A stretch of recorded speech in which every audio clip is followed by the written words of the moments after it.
John Boy.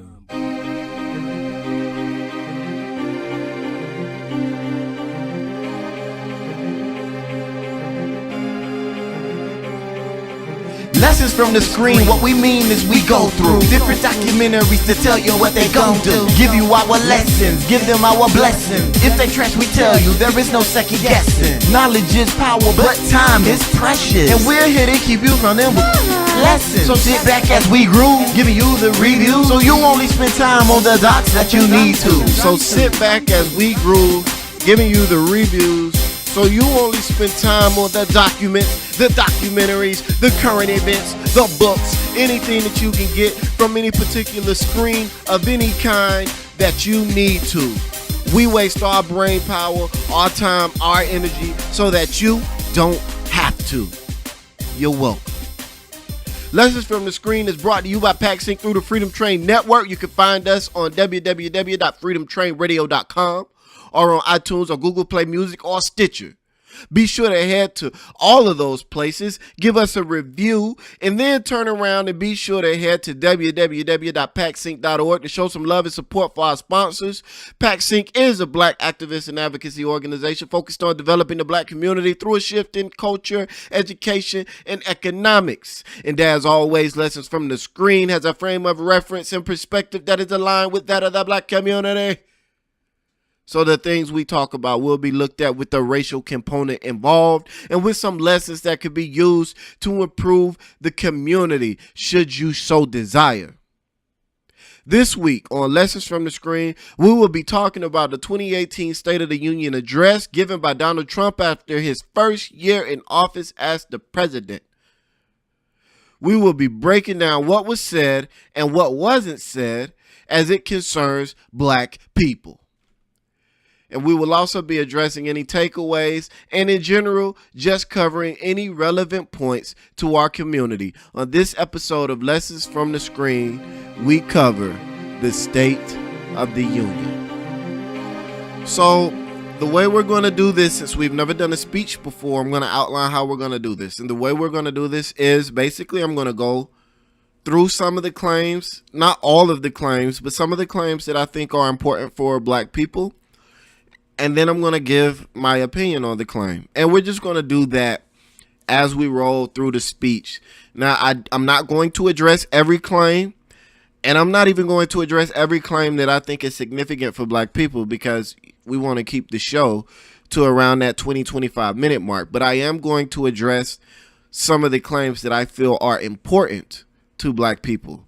So when we look at the numbers, the very first thing that we see is his claim of 200,000 new jobs created in America, new manufacturing jobs, and 2 million new jobs, period. Now, the reason this is important is because you're going to continue to see this, and it's probably going to be emphasized more now. You're going to continue to see this thrown up whenever black people talk about unemployment numbers or about our inability to get out of poverty or provide for our families, things like that, to repair our communities.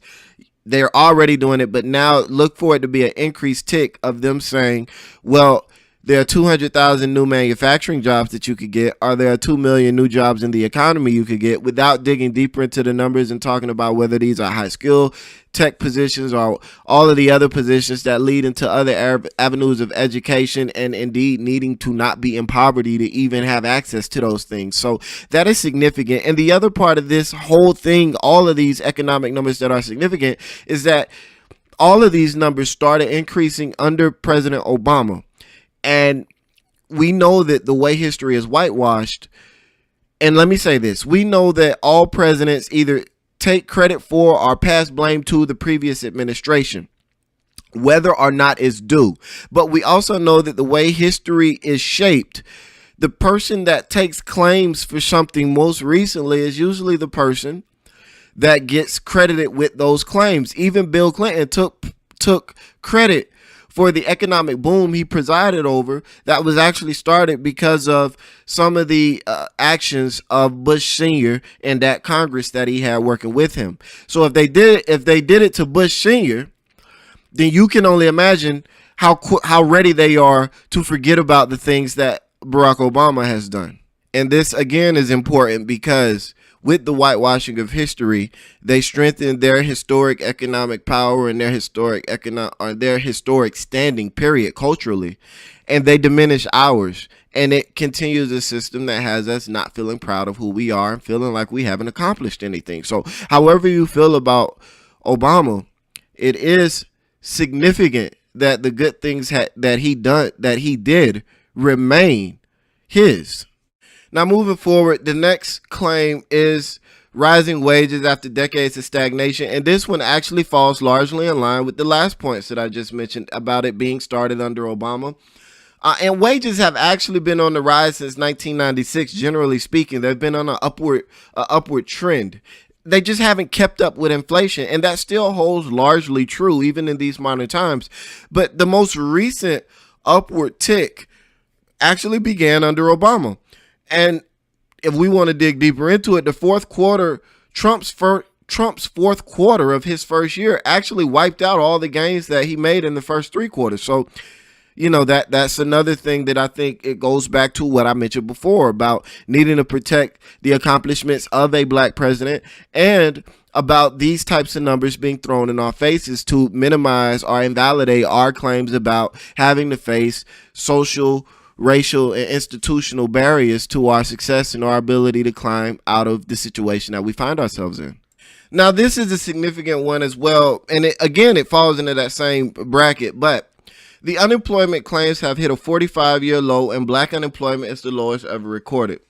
Now, there are a few things we need to understand about these unemployment numbers, because I do hear us relying on them a lot. Unemployment nowadays only tracks the people that are actually making unemployment claims, which doesn't count all of the people that are unemployed. And even deeper, he is only talking about the Labor and Statistics, the Bureau of Labor and Statistics website, which the information only goes back to about 1972. Now, in 1930, black unemployment was at 5%, which is lower than the current 6.7, 6.8% that it's at now. And there are various other informational points and institutions, organizations that track data back further than 1972. So that is significant as well, in that A, is not true. And B, it nowadays, it doesn't even address the fact that very many people who are unemployed are not filing a claim and may or may not be officially looking for work, which means those people are largely invisible to the economy and this unemployment claim. That is significant because these types of claims can lull us into a false sense of security, a false sense of survival, a false sense of being somewhere that we are really not.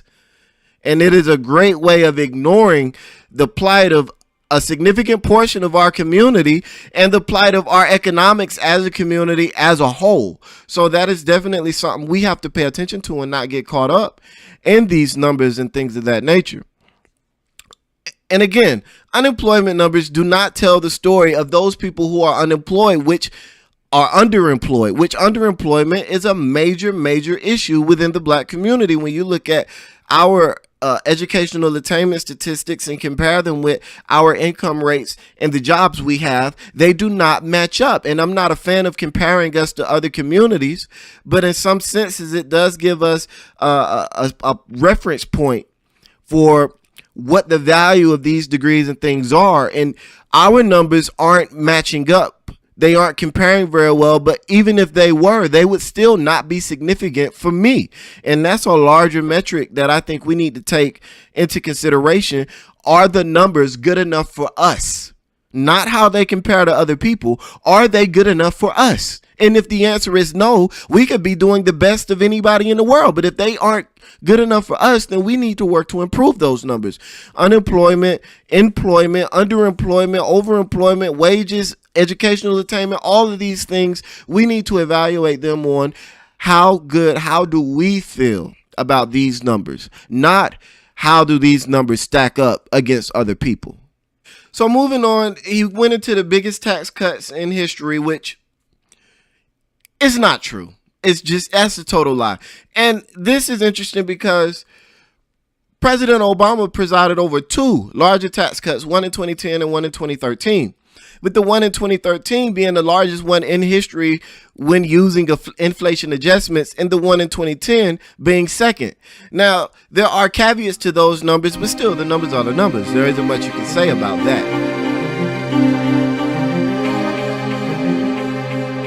Now, moving forward, another significant portion of this thing was him talking about the various different props that he brought. I'm sorry, not props. The various different people that he brought to utilize their life story to make some sort of point about how successful he was, and to urge people to do more of the things that he wanted them to do. And one of the things that I thought was interesting was that the only black people he had was Corey Adams, the black employee, and the mothers of the parents of the two girls who were killed in New York, which is Nisa Mickens and Kayla Cuevas, who the two girls in 2016, they were killed in 2016. In March of 2017, the police arrested more than a dozen MS-13 gang members, in connection with the crime. Now, it is believed that Kayla had been marked for death because of some beef she had with over social media with a gang member, and Nisa was just with her. Wrong place, wrong time. Now, that is a sad story, a horrible story, and it definitely shows us that we have to be careful what we say and what we do, even on the internet, because everybody on the internet is not necessarily in a proper state of being for interacting with other people, especially when they're emboldened by their perceived security and anonymity over the internet. So that's something we have to be concerned with. But going back to what I was mentioning before, Corey Adams, the black employee, and these parents, who I believe two of them were Hispanic, or actually, and two of them were black, but they all looked black on the screen. So for a lot of people, looking black, whether you're Hispanic or otherwise, means you're black. So we're gonna say these were the only people that were